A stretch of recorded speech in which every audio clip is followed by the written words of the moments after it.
আর আমরা এলাম জাগার ছেলে, আমরা আমাদের হক প্রথম মানে আমাদের গ্রাম অঞ্চলে মানে বয়ান করা বা মানে সংশোধনীয় কিছু কথা রাখা। যেহেতু আমরা থাকি সবসময় দূরে, আমাদের গ্রামের অঞ্চলের মানুষের সবাই থাকে ব্যস্তর ভিতরে, যার কারণে হয়ে ওঠে না। আমরা এইদিকে সামনে নাহমাদুহু ওয়া নুসাল্লি আলা রাসূলিহিল কারীম, আম্মা বা'দ। ফাউযু বিল্লাহি মিনাশ শাইতানির রাজীম। বিসমিল্লাহির রহমানির রহিম। আল ইয়াউমা আকমালতু লাকুম দীনাকুম ওয়া আতমামতু আলাইকুম নি'মাতি। আল আয়া। সকল প্রশংসা সেই মহান আল্লাহ রাব্বুল আলামিনের জন্য, যিনি এই সময়ে আমাদের সবাইকে অল্প সময়ের জন্যে দিনের আলোচনা শোনার জন্য তৌফিক দিলেন। আমরা সেই মহান আল্লাহর শুকরিয়া আদায় করি, আলহামদুলিল্লাহ। তারপর মনের গভীর থেকে দরুদ ও সালাম প্রেরণ করি বিশ্ব জগতের নবী হযরত মুহাম্মদ মুস্তাফা সাল্লাল্লাহু আলাইহি ওয়াসাল্লামের প্রতি। সাল্লাল্লাহু আলাইহি ওয়াসাল্লাম। আমরা সবাই মুসলমান, তাই না? আমাদের ধর্ম হলো ইসলাম। আল্লাহ হলেন খালিক, আমরা সমস্ত আল্লাহ বিনে সব কিছুই হলো মখলুক। আল্লাহ হলেন স্রষ্টা, তিনি ব্যতীত সকল কিছুই হলো সৃষ্টি, অর্থাৎ মখলুকাত। আসমান জমিন, আকাশ পাতাল, মানব দানব, গাছ বৃক্ষ তরুলতা, কীট পতঙ্গ পোকামাকড়, সাপ বিচ্ছু, মাছ, সমস্ত কিছুই হলো আল্লাহর মখলুক। সমস্ত বস্তুরই একটা নিজস্ব এবং স্বীয় ধর্ম আছে। চুম্বক চেনেন সবাই? চুম্বকের ধর্ম কি? আকর্ষণ করা কোনো বস্তুকে নিজের দিকে নেওয়া। সব বস্তুকে নেয় না, নেয় কি? শুধু কি বস্তু নেয়? লোহা জাতীয় বস্তুকে সে টানে। তাহলে চুম্বকের ধর্মই হইল কোনো বস্তুকে আকর্ষণ করা, কিন্তু তার কাজটা সীমাবদ্ধ। এমন নয় যে যেটাই দেখবো সেটাইকে টানবো, এরকম কি? তার কাজ সীমাবদ্ধ, তার দিক সীমাবদ্ধ, সব দিকেই টানে না। সব দিকটাকে নাকি তার দিক সীমাবদ্ধ। দিক মানে 4টে দিক আছে না, মানে টোটাল 6টা দিক, উত্তর দক্ষিণ পূব পশ্চিম উপর নিচ। এই 6টা দিকের মধ্যে আর একটা নির্দিষ্ট দিক আছে, সেই দিকেই সে টানে চুম্বকে। তারপরে তার একটা ধর্ম আছে। এরকম প্রত্যেক বস্তুর একটা ধর্ম আছে। যদি আমরা সমস্ত আল্লাহর মখলুকাতকে ভাগ করা যায়, যদি ভাগ করি, টোটাল 2 ভাগে ভাগ হয়। এক শ্রেণীর মখলুকাতের ভিতরে আল্লাহ আকল নামে কোনো বস্তু দেন নাই, যে আমরা বুঝি, বোঝার শক্তি আছে। কিছুগুলা মখলুকাত আছে যাদেরকে বোঝার শক্তি নেই। আবার কিছু মখলুক আছে যারা বুঝে। এদের মধ্যে 3 শ্রেণী। একটা হলো ফেরেশতা, আর একটা হলো আমরা মানুষ, আর একটা হলো জিন। জিনরাও বুঝে, ফেরেশতারাও বুঝেন, আমরাও বুঝি। এই 3 শ্রেণীর মখলুক এমন, যাদের আকল, ব্রেন, মস্তিষ্ক আল্লাহ দিয়েছেন, বুঝার শক্তি দিয়েছেন। এই 3 শ্রেণীর বুঝে তারা। আবার 3 শ্রেণীর মধ্যে সবথেকে উত্তম বুঝনেওয়ালা হলো একমাত্র মানুষ। তাই অনেক কারণে আল্লাহ পাক মানুষ জাতকে আশরাফুল মখলুকাত, সর্বোত্তম সৃষ্টি বলে আল্লাহ তাআলা খ্যাতি বা উপাধি দিয়েছেন আমাদেরকে। সব থেকে শ্রেষ্ঠ হলো আমরা মানুষ জাত, সব থেকে শ্রেষ্ঠ। আবার মানুষের ভিতরে 2 শ্রেণী আছে। এক শ্রেণী হলো মুমিন, আর এক হইল কাফের। এখন দেখেন, কাফের গরেও ধর্ম আছে, আমাদের ধর্ম আছে। আমি আসলে বলতে চাচ্ছি ধর্ম বিষয়ে কিছু কথা। প্রত্যেক বস্তুর নিজ নিজ ধর্ম আছে। সূর্যেরও ধর্ম আছে, চন্দ্রেরও ধর্ম আছে, তারারও ধর্ম আছে। সমগ্র গ্রহ, সমস্ত নক্ষত্র সবারই ধর্ম আছে। গাছ বৃক্ষ তরুলতা সকল কিছুরই ধর্ম আছে। এবং আমরা মানুষেরও ধর্ম আছে না? মানুষের ধর্ম, কেউ সনাতন ধর্ম পালন করে, কেউ বৌদ্ধ ধর্ম পালন করে, কেউ খ্রিস্টান, বিভিন্ন ধর্ম। আমরা হলাম মুসলমান। এখন আমার প্রশ্ন হইল, আমাদের মানবের ভিতরে সবথেকে উত্তম জাতি আমরা মানুষ, সমস্ত সৃষ্টির ভিতরে আমাদের ধর্ম আছে। এখন সবথেকে 1 নম্বর পিওর আসল ধর্ম কোনটা? সনাতন ধর্ম না বৌদ্ধ ধর্ম? কোনটা? আমরা যেহেতু মুসলমান, এক বাক্যে আমরা স্বীকার করব কি আমাদের ইসলাম ধর্মই একমাত্র ধর্ম, তাই না? এটা কোরআনের মধ্যে আল্লাহ বলছেন যে দেখো, ইসলামই একমাত্র ধর্ম, ইসলাম ছাড়া যা কিছু আছে সব হলো অধর্ম। আর আল্লাহ ইসলাম ছাড়া অন্য কোনো ধর্মকে গ্রহণ করবেন না, করেন না। আর আল্লাহ তাআলা ইসলাম ধর্মই মুকাম্মল পরিপূর্ণ করেছেন। এখন যদি আমরা যুক্তিতে বলি যে কোরআন হাদিসের দলিল ছাড়া যদি আমরা যুক্তিতে বলি যে ইসলাম সবথেকে শ্রেষ্ঠ, উত্তম, ভালো, কি কারণে? আমরা 1 নম্বর পয়েন্টে আমরা বলবো যে গোটা জগতের ভিতরে এমন কোন ধর্ম আছে যে ধর্মের সমস্ত কর্ম দলিলের ভিত্তিতে হয়। সবাই বুঝতেছেন আমার কথা? আমরা আমাদের সকালের থেকে উঠা নিয়ে শোয়া পর্যন্ত একদম সমস্ত কাজ করি না? নাই? আমাদের ব্যবসা বাণিজ্য, ঘর, চাকরি, মানে পারিবারিক জীবন, রাষ্ট্রীয় জীবন, মানে সমস্ত জীবনে আমরা যা কিছু করি, আমরা যা কিছু দেখি, এই সমস্ত কর্ম নামে যে বস্তুরা পৃথিবীতে হয় আমরা করি, কাজ নামে, কর্ম নামে, কাম নামে, সমস্ত কামেরই আমার কোন ধর্মতে দলিল আছে? হিন্দু ধর্মতে যান, বৌদ্ধতে যান, খ্রিস্টানে যান, কোন ধর্মেতে আমরা পরিষ্কার ভাষায় চ্যালেঞ্জ করে আমরা বলতে পারি বিশ্বের কোন ধর্মের ভিতরে কোন কর্মের, সমস্ত কর্মের দলিল নেই। শুধু ইসলামই একটা ধর্ম, এবং ইসলামই একটা ধর্ম যে ধর্মের সমস্ত কর্ম দলিলের ভিত্তিতে। পেশাব খাড়ায় থাকে না বসিয়া, তার দলিল কি? হাদিসের ভিতরে মজুদ। হাসমু কিভাবে হাসমু, কানমু কিভাবে কানমু, মানুষের সাথে আমি উঠা বসা করবো কিভাবে উঠা বসা করবো, রাস্তায় চলমু কিভাবে চলমু, কোন দিকে ঠ্যাং ফালাবো, কোন মানে আস্তে ফালামু না জোরে ফালামু, ডাইন দিকে যাবো না বাউ দিকে যাবো, আমি চামু আমার চাওয়ার কোন কি থাকবো, আমার কান শোনার কি শুনবো, দুনিয়ার সমস্ত কিছু। ইসলামই একমাত্র ধর্ম যে ধর্মের ভিতরে সমস্ত কর্মের দলিল আছে। এটাই একটাই প্রমাণ যে ইসলাম সত্য। দলিল না, এটা ধর্ম।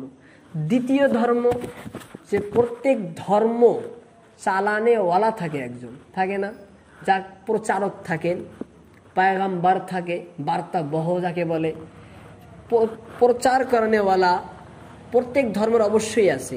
যেমন হিন্দু বৌদ্ধ আর সবারই আছে।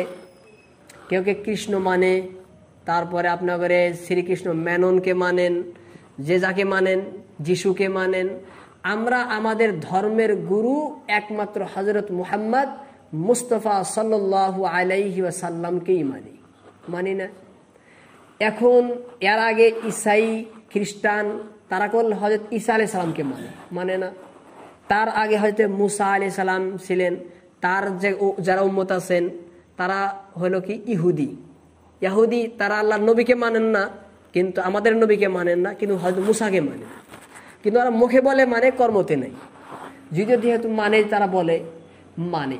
এখন যেহেতু তারাও নবীকে মানে বলে দাবি করে, তারপরে ঈসাইরাও তারা নিজেকে বলে আমরা ধর্মকে মানি, নবীকে মানি, তাদের নবী আছে। এরকম সমস্ত ধর্মেরই একজন প্রচার করেনেওয়ালা, একজন গুরু তার অবশ্যই মানেন।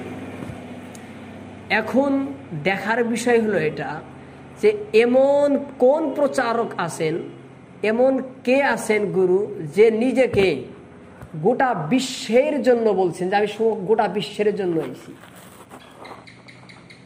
হয়তো মুসা আলাইহিস সালাম কোনো তারা মুসা আলাইহিস সালামের উম্মতেরা গোটা পৃথিবীর কোনো ইহুদিরা এমন কোনো শ্লোক পেশ করতে পারবে না, এমন কোনো আয়াত, এমন কোনো কিতাবের, তৌরাতের যে কোনো কিতাবের একটা টুকরা পেশ করতে পারবে না যেখানে এ কথা আছে যে আমি গোটা পৃথিবীর জন্য নবী, কিয়ামতের জন্য নবী। বুঝতেছেন আমার সবার কথা? গোটা পৃথিবীর নবী, গোটা জগতের জন্য নবী, কিয়ামত আগ পর্যন্ত নবী। মুসা কোনো জায়গায় বলেন না, হয়তো ঈসা আলাইহিস সালামও বলেননি। গোটা পৃথিবীর কোন ধর্ম প্রচারকই নিজেকে কখনোই বলেন নাই যে আমি গোটা পৃথিবীর জন্য, আমি গোটা কিয়ামত আগ পর্যন্ত। শুধু একজনই বলছেন, তিনি হলেন আমাদের নবী হযরত মুহাম্মদ মুস্তাফা সাল্লাল্লাহু আলাইহি সাল্লাম। তিনি কোরআনের মধ্যে আয়াত আছে, ওমা আরসালনাকা ইল্লা রাহমাতাল লিল আলামিন, যে আমি গোটা পৃথিবীর জন্য নবী হয়ে আসছি। এবং কিয়ামত, হাদিসের অনেক হাদিস আছে যে আমি কিয়ামত আগ পর্যন্ত, কিয়ামতের একদম কিয়ামতের পরে আগে পর্যন্ত আর কোনো নবী আসবেন আমার পরে। তবে এ বাণী, এ কথার দ্বারাও আমরা বুঝি যে ইসলামী সত্য। সত্য না নাই? সত্য। তারপরে এখন আসেন, প্রত্যেক ধর্মের কি থাকা লাগে? ধর্ম পুঁথি তো থাকা লাগবো, ধর্মগ্রন্থ তো থাকা লাগবো। যখন সে প্রচারক যখন দুনিয়া থেকে বিদায় হয়ে যাবেন, তার যেটা মিশন যেটা আছে, তার যেটা অভিযান, তার যেটা কাজ যেটা আছে, সেই কাজ বিশ্বে চলাবার জন্যে, আরো আগ বাড়াবার জন্যে দরকার আছে, অবশ্যই দরকার আছে। তার জন্য তো কিছু কানুন বা সংবিধান তো অবশ্যই থাকা দরকার, তার কিতাবের মধ্যে অবশ্যই লেখা থাকা দরকার। তবে এখন আমাদের প্রশ্ন হইল, হয় যে মুসা আলাইহিস সালামের উম্মতের কাছে যে তোমাদের নবীর এমন একটা কিতাব আনো, যে কিতাবটা তিনি বলছেন যে এই কিতাবটা গোটা পৃথিবীর জন্য। হয়তো ঈসা আলাইহিস সালাম উম্মতকে জিজ্ঞাসা করুন যে এমন একটা কিতাব বা একটা শব্দ আনো, তিনি বলে গেছেন যে আমার এই কিতাব গোটা পৃথিবীর জন্য আর কিয়ামতের আগ পর্যন্ত। গোটা পৃথিবীর যত ধর্ম আছে সমস্ত ধর্মগুরুকে জিজ্ঞাসা করুন আর বলুন যে এমন একটা কিতাব বা আয়াত পেশ করুন যে আপনার গুরু বলে গেছেন এই কিতাবটা গোটা পৃথিবীর মানুষের জন্য। কেউ বলেননি, শুধু একমাত্র আমাদের নবী বলে গেছেন। আল্লাহ কোরআনের মধ্যে বলছেন যে কোরআন যেটা আয়াত আমি পেশ করতেছি, তর্জমা করতেছি টাইম কমের জন্য। এই কোরআন, আমি কোরআনকে আমি আল্লাহ নিজে হেফাজত করব, আমি আল্লাহ নিজে সংরক্ষণ করব। আর এই কিতাব গোটা পৃথিবীর মানুষের জন্য কিয়ামত পর্যন্ত। তবে বোঝা গেল যে ইসলামই একমাত্র ধর্ম সত্য এবং সঠিক, আর বাকি সমস্ত ধর্ম অসঠিক। আমি কোরআনে আয়াত পেশ করি নাই, একটা যুক্তি পেশ করছি আপনাদের সম্মুখে। আমরা নিজের ব্রেনে যদি আমরা একটা ভার দেই, বুঝা দেই, ব্রেনে একলাই বলবো যে আমাদের ধর্মটাই, ইসলামটা একমাত্র আসল ধর্ম। তাই আল্লাহ তাআলা বলছেন, যেহেতু ইসলাম, তাহলে বোঝা গেল যে ইসলামটা পরিপূর্ণ ধর্ম। এটাই বোঝা গেছে না যে সমস্ত ধর্ম ওগুলো তো অধর্ম।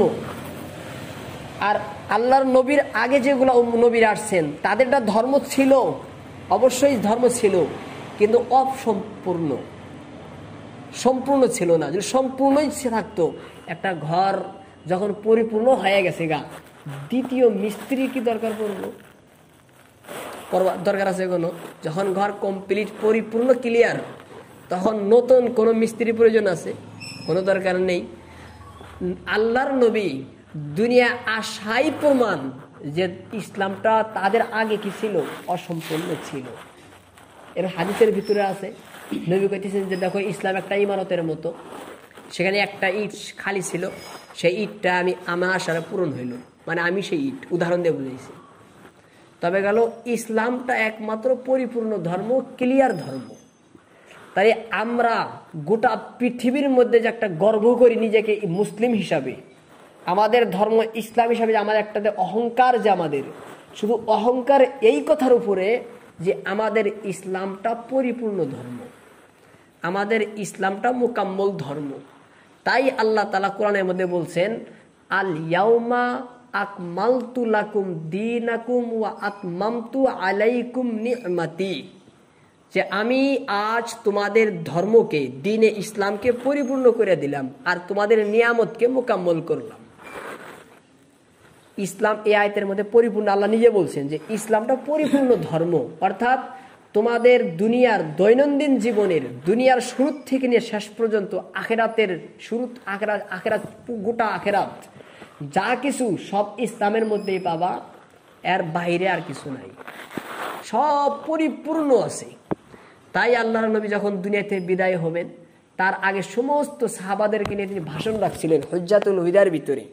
সেই ভাষণের মধ্যে তিনি বলছিলেন যে দেখো, আমি কি দিন ধর্মকে তোমাদের কাছে পরিপূর্ণ পৌঁছাইছি? সমস্ত সাহাবারা এক বাক্যে বলছেন, হে নবী, অবশ্যই আপনি পৌঁছাইছেন। তখন নবী খুশি হইয়া আকাশের দিকে হাত আঙ্গুলি উঠায় বললেন, হে আল্লাহ, আপনি সাক্ষী থাকুন, আমি বলে দিন পরিপূর্ণ পৌঁছাইছি। এদিকে মহান আল্লাহ কোরআনে বলতেছেন দিন পরিপূর্ণ, ওইদিকে নবীজি ঘোষণা করতেছেন দিন পরিপূর্ণ, ওইদিকে সমস্ত সাহাবারা স্বীকার করতেছেন দিন আমরা পরিপূর্ণ পাইছি। পরিষ্কার কথা। এখন পরিপূর্ণ আমাদের প্রত্যেক কর্মর কি আছে? দলিল আছে, প্রত্যেক কর্মের প্রমাণ আছে, যেই জন্যে আমরা আজকে পরিপূর্ণ এবং পুরা মজবুত একটা ইসলাম ধর্ম মানে দলিল আছে। এখন জগতের মধ্যে কিছু লোক আছে শুধু কোরআনকেই দলিল মানে, কোরআনকেই শুধু দলিল মানে। কোরআন হলো একটা মূল কিতাব, ওর ভিতরে বিস্তারিত থাকার কোনো প্রশ্নই আসে না। আসে কি? কোরআনে একটা কোরআনের তফসির, তফসিরে ইবনে কাসির, তফসিরে তাবরি, তফসিরে বাইজাবি, তফসিরে কুরতুবি, তফসিরে ইবনে আব্বাস, তফসিরে মাজহারি, এই যে তফসিরের কিতাব, একটা কোরআনেরই এত তফসির করতেছে। এর অর্থ কি? তফসির মানে তফসির শব্দের অর্থই হলো বিস্তারিত। তফসির যে আমরা কই, এটা আরবি শব্দ, বিস্তারিত মানে ভাঙ্গা ভাঙ্গা বলছে ওখানে।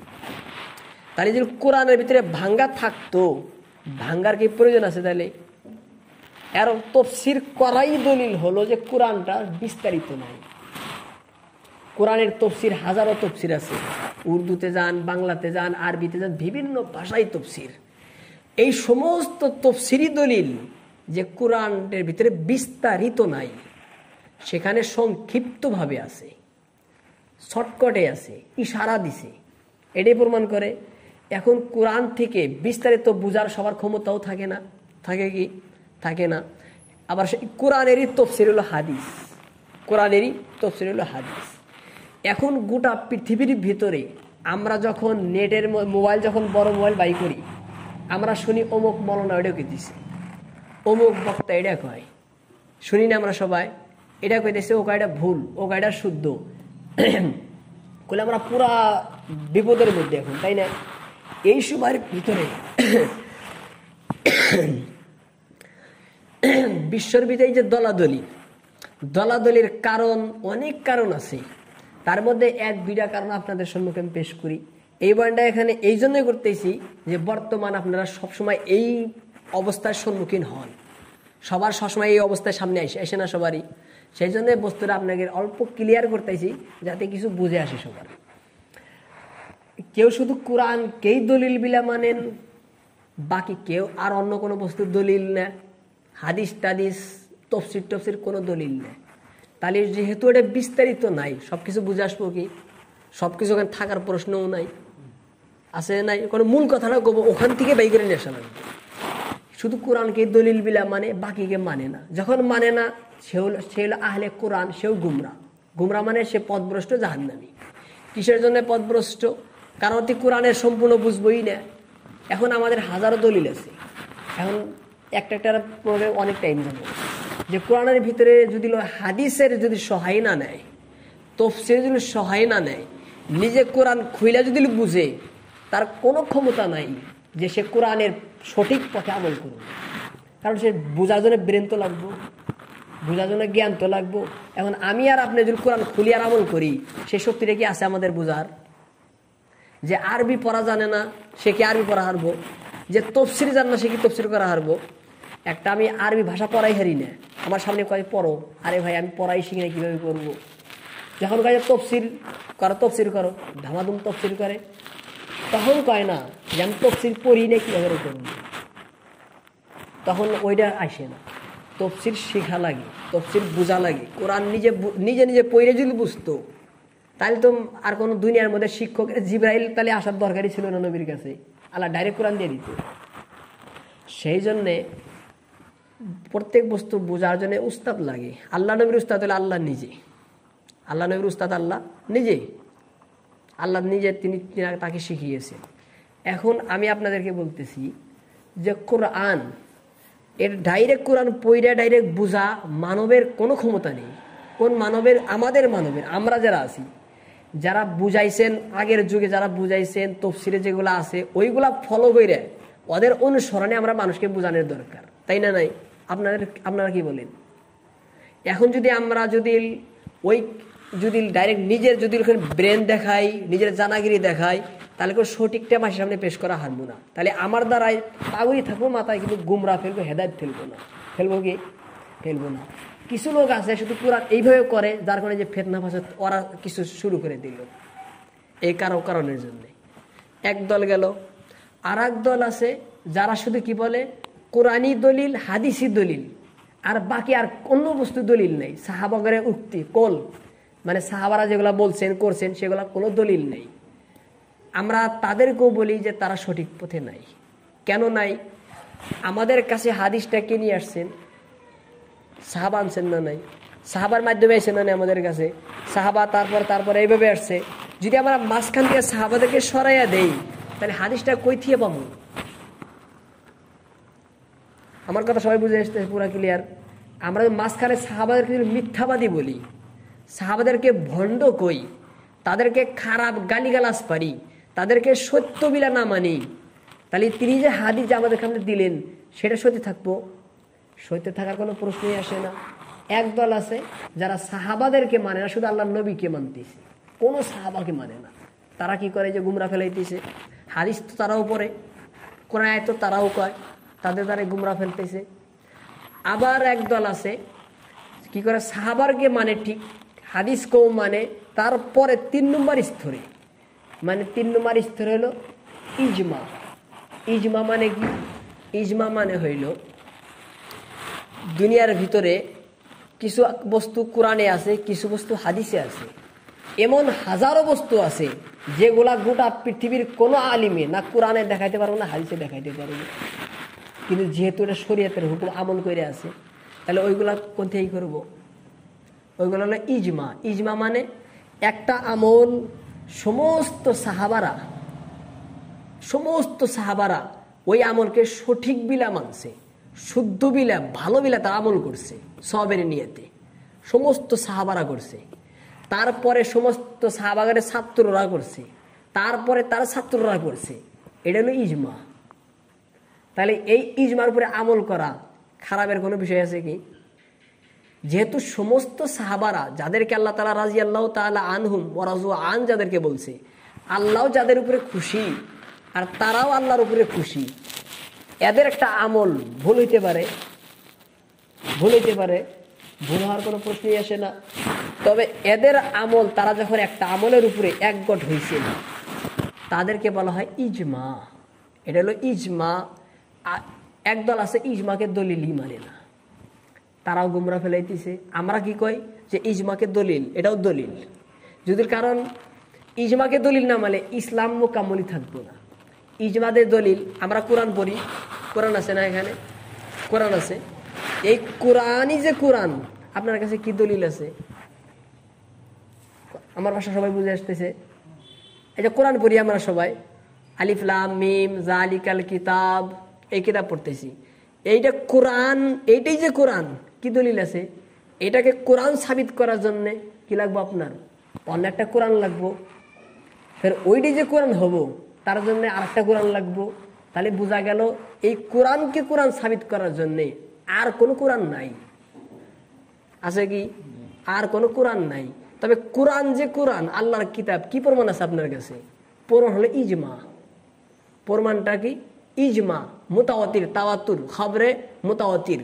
অর্থাৎ সমস্ত সাহাবারা এই কোরআনকে আল্লাহর সেই কিতাব মানছেন, তারপরে তার সমস্ত ছাত্ররা, তারপরে তার ছাত্ররা, তারপরে তার ছাত্ররা, তারপরে তার ছাত্ররা, এইভাবে আস্তে আস্তে আস্তে আস্তে আজ গোটা পৃথিবীর হিন্দু হোক মুসলমান সমস্ত ধর্মের মানুষে এই কথা স্বীকার করে নিয়েছে যে এইটি কোরআন, এটি আমাদের দলিল,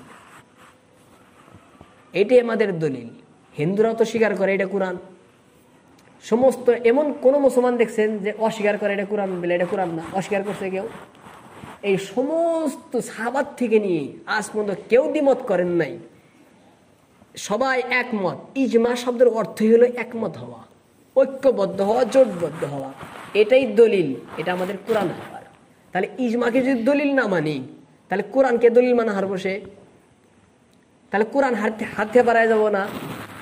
সেই জন্য ইজমাকে অনেক কারণে, কোরআনে আছে, হাদিসেও আছে ইজমার দলিল। এই ইজমার দলিল, ইজমা আমাদের দলিল। আরো কারণ আছে, আপনাদের সঙ্গে বোঝাবার জন্য কইতেছি আমি।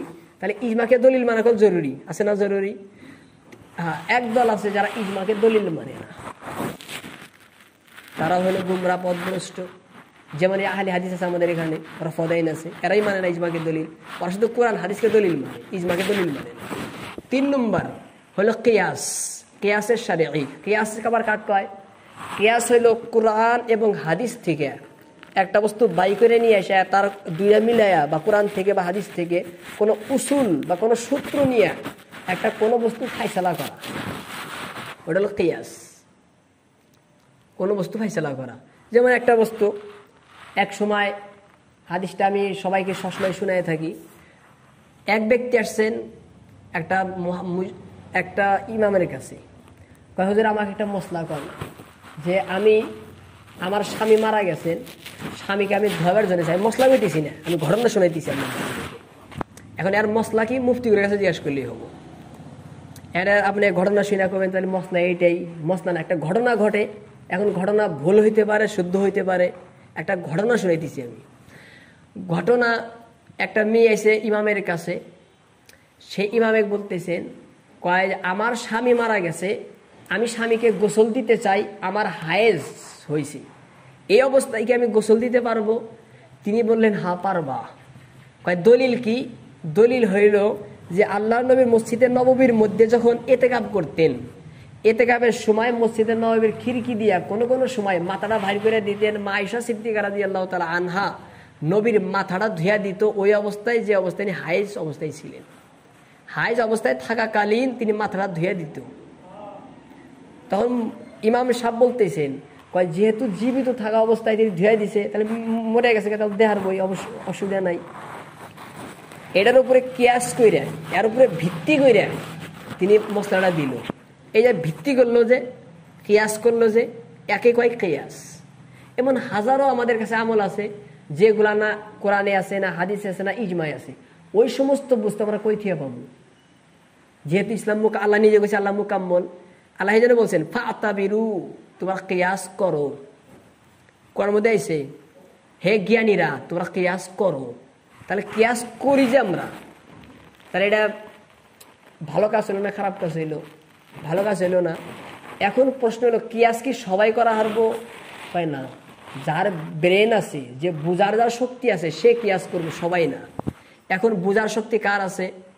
এখন আল্লাহর নবী যেহেতু সত্যের জামানা 3টা হয়ে গেছে, সাহাবাদের জামানা, তাবেইনের জামানা, তার তাবেইনের, মানে সাহাবা, তার ছাত্র, তার ছাত্র, এই 3 যুগকে আল্লাহ নবী খায়রুল কুরুন বলছে, উত্তম জামানা, শ্রেষ্ঠ জামানা বলছে।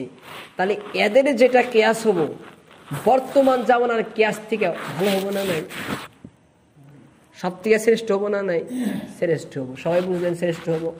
দ্বিতীয় কথা, একটা বিষয় নিয়ে একজনে কিয়াস করে একটা বাই করছে, আবার ওই বিষয় নিয়ে 40 জন মিলে একটা বাই করছে। এর মধ্যে রাইট কোনটা বেশি হবো? 40 জন হালা। আবার ওই বিষয় নিয়ে যে একজন আছে, তার আবার অত জ্ঞান নাই, সে পুরা সমস্ত হাদিসও জানে না, তার কোরআনও মুখস্থ নাই। আর এই 40 জন সমস্ত কোরআনেরও হাফিজ, হাদিসেরও হাফিজ। তাহলে এরটা কেমন হবে? দুইটার মধ্যে উত্তম কোনটা? উত্তম কোনটা? 40 জন মিলে যারা এগুলো হেডে উত্তম হবো, হেডের মধ্যে পাওয়ারফুল বেশি, সেটাই হবো। তারপরে আপনার এখানে যেহেতু 40 জন যারা আছেন, তারা সবাই কোরআনেরও হাফিজ, সমস্ত হাদিসও তাদের মুখস্থ, অবশ্যই শ্রেষ্ঠ হবো, এদের উত্তম হবো। এরটা মানতে ভয় করবো, ভয়াসপনা নাই, কিন্তু এদেরটা মানতে কোনো ভয় করবোই না। কারণ 40 জন উলামা সবাই একমত, আর সবাই ছোট উলামা না, সব বহুত বড় বড় উলামা। তাহলে আপনারা 4টা বুঝলেন। এখন আমাদের পুরা ইসলাম ধর্ম এই পুরা ভিত্তিটা 4টার উপরে, আমাদের 4টা দলিলের উপরে আছে। একটা হলো কোরআন, একটা হলো হাদিস অর্থাৎ সুন্নাত, আর একটা হলো আপনার ইজমা, আর একটা হলো কিয়াস। এই 4টা বস্তু দলিল, আমাদের সমস্ত আমলের দলিল। কিছুগুলো আমলের দলিল কোরআনে আছে, কিছুগুলো আমলের দলিল হাদিসের মধ্যে আছে, কিছুগুলো আমলের দলিল ইজমার থেকে পাওয়া যায়, কিছুগুলো আমলের দলিল কিয়াস থেকে পাওয়া যায়। তাহলে আমাদের এই 4টা যদি আমরা মানি, তাহলে ইসলামের আর কোনো বস্তুই বাকি থাকবো না আমাদের দলিল ছাড়া। যদি কেউ কিয়াস ছেড়ে দেয়, হাজারো বস্তু এমন থাকবো যেখানে কোনো দলিল নাই। যদি ইজমা ছেড়ে দেয়, হাজারো বস্তু এমন থাকবো যে আমলের কোনো দলিল নাই। যদি আমরা হাদিসকে ছেড়ে দেই, হাজারো এমন আমল থাকবো যে আমলের কোনো দলিল নাই। যদি আমরা চাই প্রত্যেকটি আমল কোরআন এবং দলিল ভিত্তিক হোক, তবে আমাদের 4টা দলিলকে মানা একদম অত্যন্ত জরুরি, একদম জরুরি 4টা দলিল মানা। তবে ইসলাম, আমরা যে অন্য ধর্মের উপরে ইসলামকে আমরা মানে উপরে রাখলাম, কি হিসাবে রাখলাম যে ইসলামের সব কিছু পাওয়া যায়। যদি কিয়াসকে ছেড়ে দেয় সব কিছু পাওয়া যাবো কি? যদি ইজমাকে ছেড়ে দেয় সব কিছু পাওয়া যাবো? সব কিছু পাওয়া যাবো না। সেই জন্য 4টা দলিলকে মানা আমাদের এখানে যারা বসে আছি এদের কোনো আপত্তি আছে? আপনাদের কোনো আপত্তি আছে 4টা দলিলকে মানা? আমরা হইলাম আহলে সুন্নাত ওয়াল জামাত, হানাফি, দেওবন্দি, তাই না? আমাদের মানার কোনো অসুবিধা আছে? নাই। এখন এই যারা আহলে হাদিস যারা আছেন, যারা রফাদাইন, আমাদের এখানে গ্রামে রফাদাইন কয়, যারা রফাদাইন আছেন, এরকম ব্রেলি আছেন, আহলে হাদিস ভাইরা, যদি এদের বিষয় কই, বাকি অন্যদের কই না। আহলে হাদিস ভাইরা তারা কি বলেন? তারা বলেন দেখো, আমাদের সাথে দলাদলি নাই, আমাদের বুঝানি লাগবে, যেহেতু আমাদের মানুষকে বুঝানি লাগবে, আমরা তো অপরকে বুঝাইতে গেতেছি না।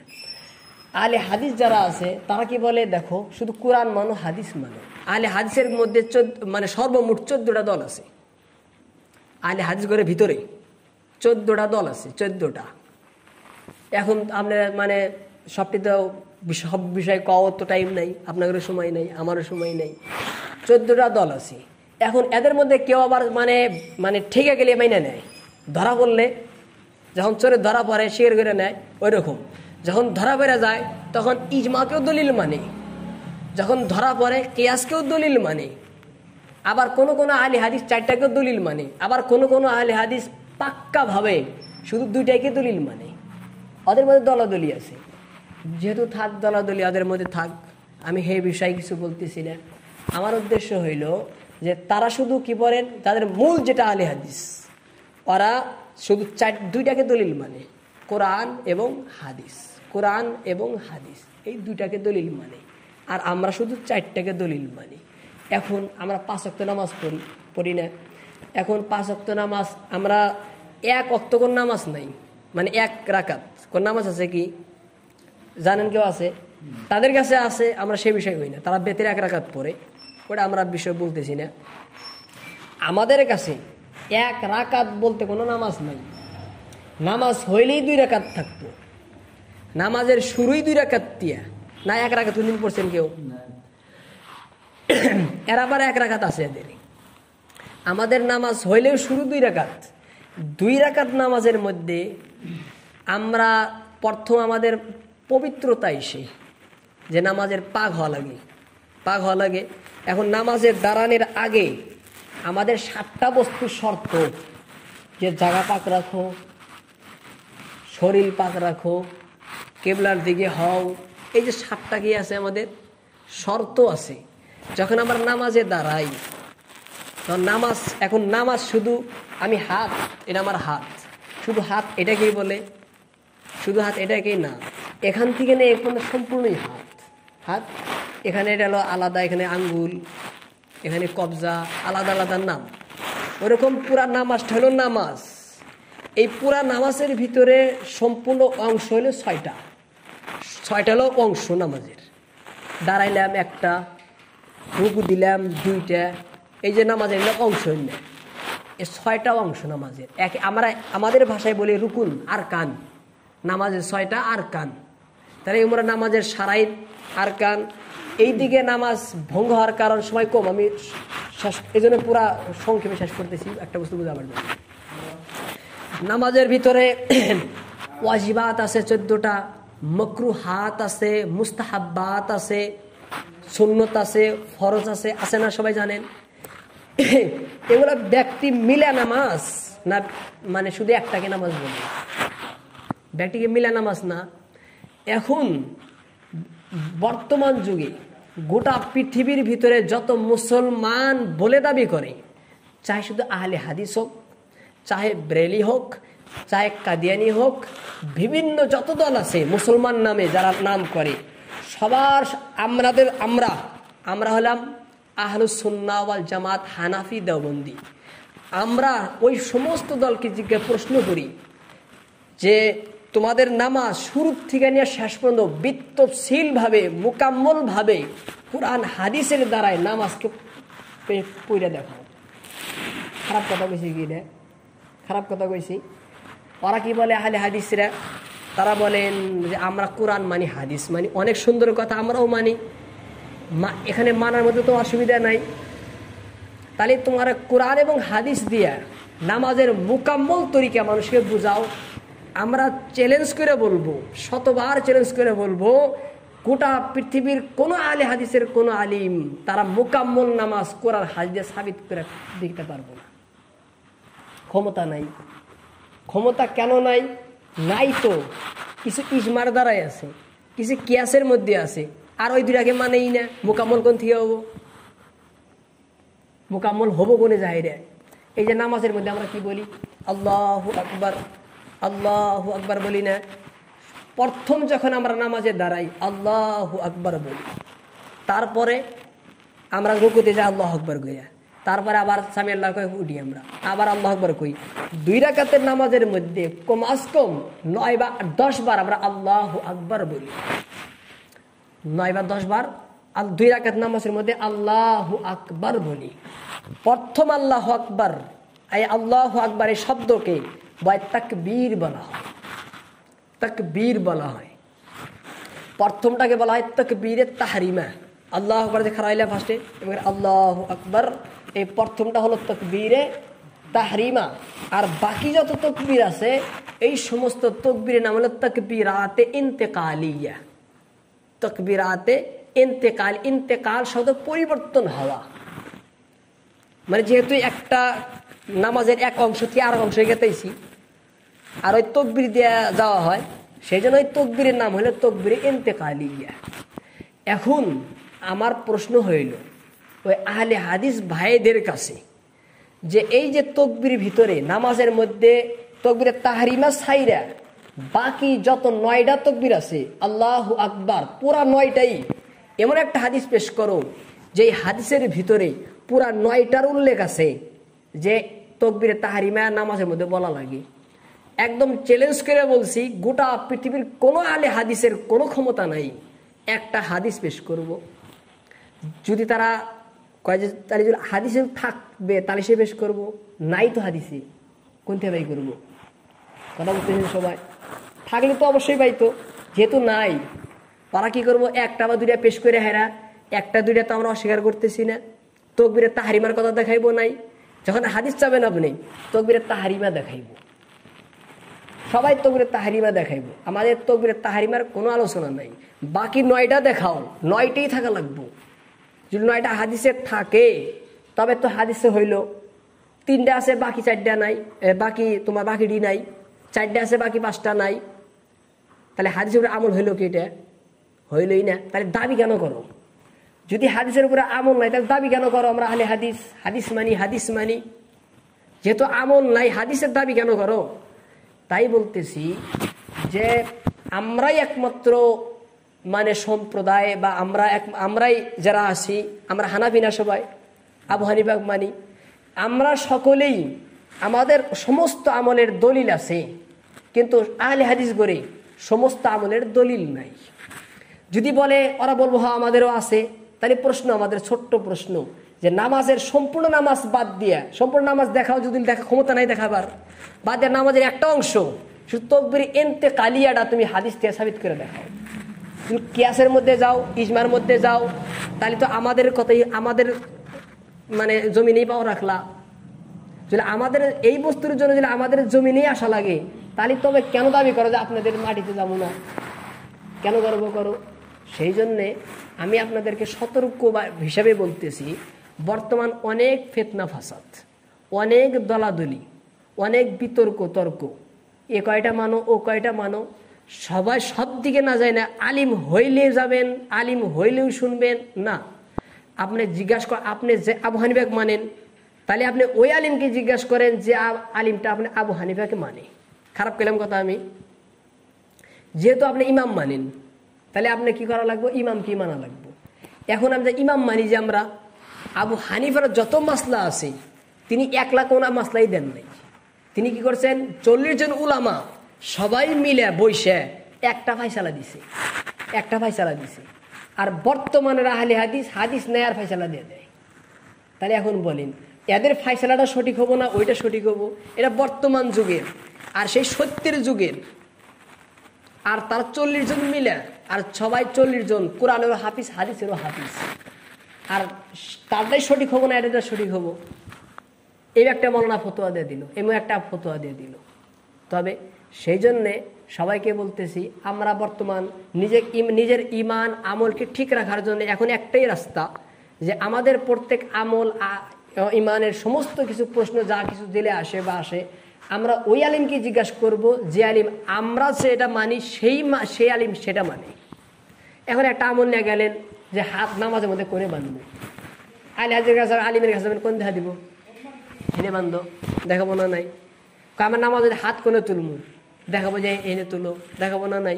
পাগুড়ি তো ওরাও বান্ধে, কোরআনের ওরাও তো পড়ে, হাদিস তো ওরাও পড়ে, ওরাও তো মুফতি আলিম আছে না নাই?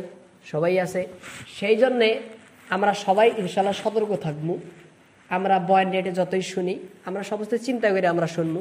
আল্লাহ পাক আমাদের সবাইকে সঠিক পথে রাখার এবং সঠিক আমল করার তৌফিক দান করুন। আমিন। আসসালামু আলাইকুম ওয়া রাহমাতুল্লাহ।